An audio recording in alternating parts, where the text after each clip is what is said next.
नमस्कार मित्रमैत्रिणींनो, आमच्याकडे सध्या 10 डिग्री वगैरे तापमान आहे.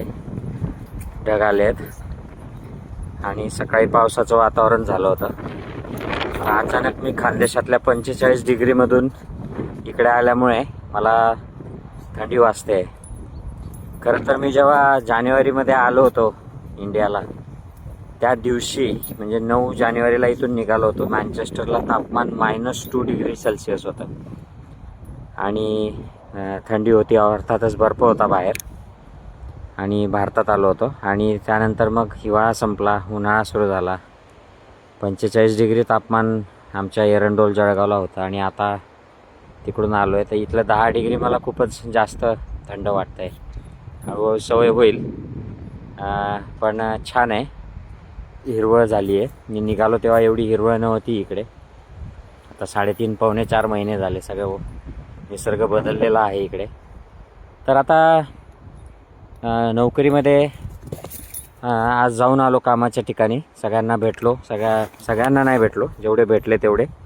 लोकांना आनंद झाला, विचारायला लागले काय झालं बाबा, एवढं काय अडवलं तुला, आता परत जाशील का, असं पण एकाने विचारलं. त्याला म्हटलं जाईल की, माझ्या बापाचा देश आहे म्हणलं, माझ्या आईचा देश आहे, मी तिथे जन्मलेलो आहे, मला जावंच लागेल. आणि अजून कामाला सुरुवात नाही केली. माझ्या कामावरचे जे लोक आहेत, मेन बॉसेस, HR लोक, ते म्हणले की तू आरामात सेटल हो, तुला काय लागतं सांग.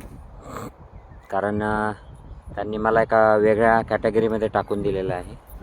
तर ते सगळे आता चेक्स होतील, माझे HR सगळे लिगल ज्या गोष्टी आहेत त्या चेक होतील. कुठल्या माझ्यावर केस आहे, मला का थांबवलं होतं, कुठली फेसबुक पोस्ट केली आहे आणि काय झालं आहे, कोर्टाने काय सांगितलं आहे, पोलिसांनी काय सांगितलं आहे, अशा प्रकारचं सगळं ते चेक होईल लिगल सेलकडनं.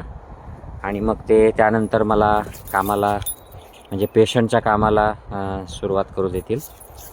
तर त्यांना कल्पना आहे की फ्रीडम ऑफ स्पीच संदर्भातली फेसबुक पोस्ट आहे आणि ती काय फारशी विशेष नाही, पण हे सगळ्या लिगल माहितीनंतर मी कामाला सुरुवात करू शकेल होपफुली लवकरच.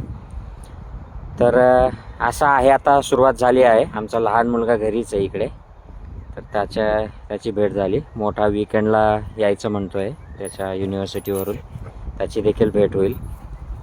आणि माझ्या बायकोचं काम सुरू होईल उद्यापासून हॉस्पिटल. ती मला भेटायला तिकडेच आलेली होती मे महिन्यामध्ये आणि मग 10 तारखेला परतणार होती.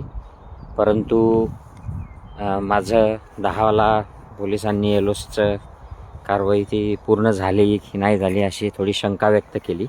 त्यामुळे मग आम्ही 12 तारखेचंच दोघांनी तिकीट बुक केलं आणि आज आम्ही 12ला इथे पोचलो मिड डेच्या आसपास.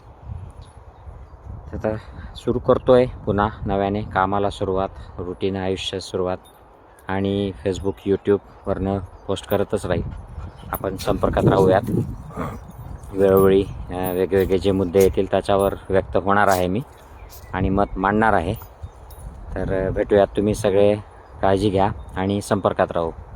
जय हिंद, जय संविधान. Take care, bye bye.